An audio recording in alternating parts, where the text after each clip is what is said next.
Benedikt, stór sigur á Val í Órugahöllinni. Kom heldur betur tilbúin í seinni hálfleikinn í dag. Getur þú ánægð með þessa frammistöðu?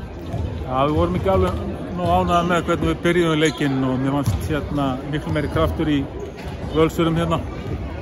Og þannig við ætlum ekki að láta það gerast aftur að grafa okkur einhverja holu. Við náðum að minnka þetta niður í 1 í lok fyrir hálfleiks.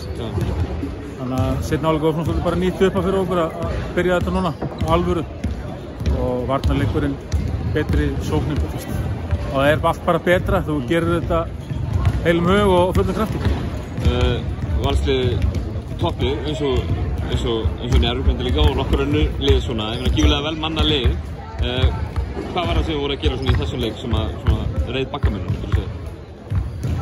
Sko við tölum í hálfleik bara að vera aðeins þolinmóður í sókninni og láta, og þeir eittu mikil orku í varnarleikin hjá sér í fyrri hálfleik. Þannig að okkur fannst við ekki fara nógu djúpt inn í sóknina, hann að láta á spila varnarleikin lengur og fórum að gera það meira, fórum að spila önnur kerfi.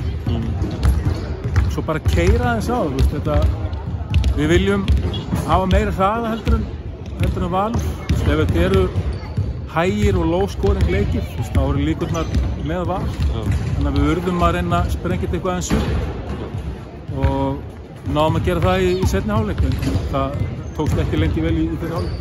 Þetta annar leikurinn sem þið spilaði á móti Val í vetur og báða leikirnir hafa verið allavega svona undir lokin, bara svona mjög öruggir ykkar megin. Eru þið bara með númerið þeirra? Nei, þeir eru búin að vinna okkur líka í vetur og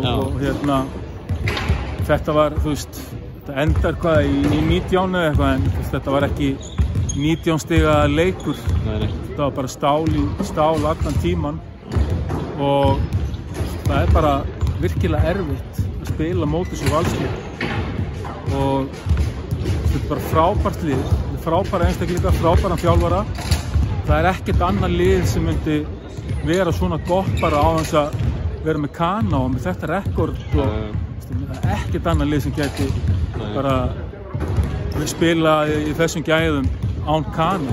Kana ígildi hefur nú verið stór partur bara hvað ég man eftir mér og þeir láta þetta lítið út eins og þetta skipti engu máli, en það er ekki þannig að þegar þetta Valslið verður komið með Kana þá er þetta enn betra og þá verður það enn erfiðari.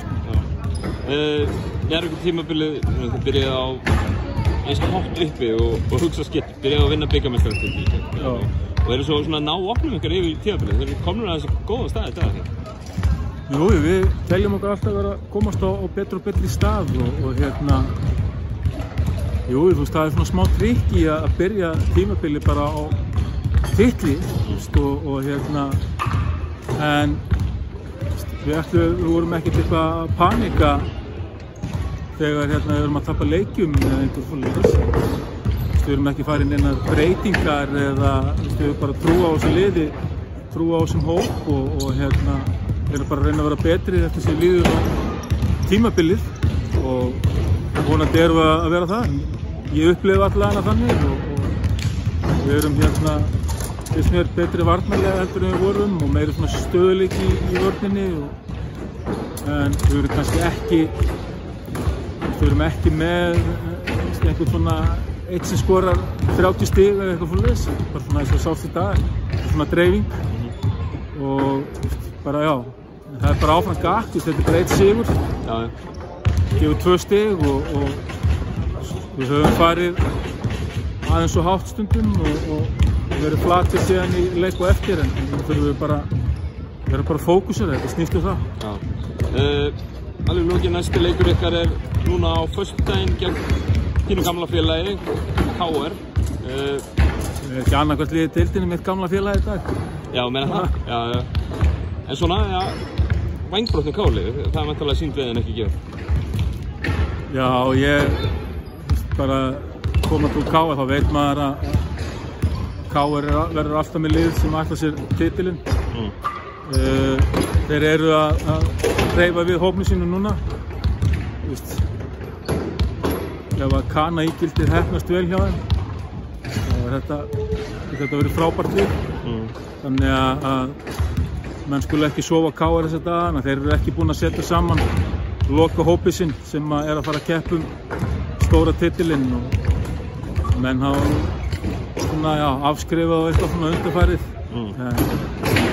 Ég mun allan að brýna við minn hóp að gera það ekki því að Finninn á að vera góður og þetta þarf hann tíma. Þeir munu sækja góðan kanna og svona Darbo Króatinn kominn aftur með þarna sigurverðir eins og Bjössa og Brynjar og svo þessa stráka hérna í yngurlokkunum því ég þekki nú marga hverja. Það eru sigurverðir líka, stráka sem eru búin að vera að vinna í yngurlokkunum eða hafa farið til Ítalíu og því eru hæfileikaríkir og svona. Þannig að ég allavega skítrættur við þetta KR-lið og reyndar eru ansi mörg lið sem maður þarf að hræðast í dag. Þetta eru bara fáránlega mörg. Þetta aldrei verið svona mörg lið sem hafa stemt á titilinn eins og í ár.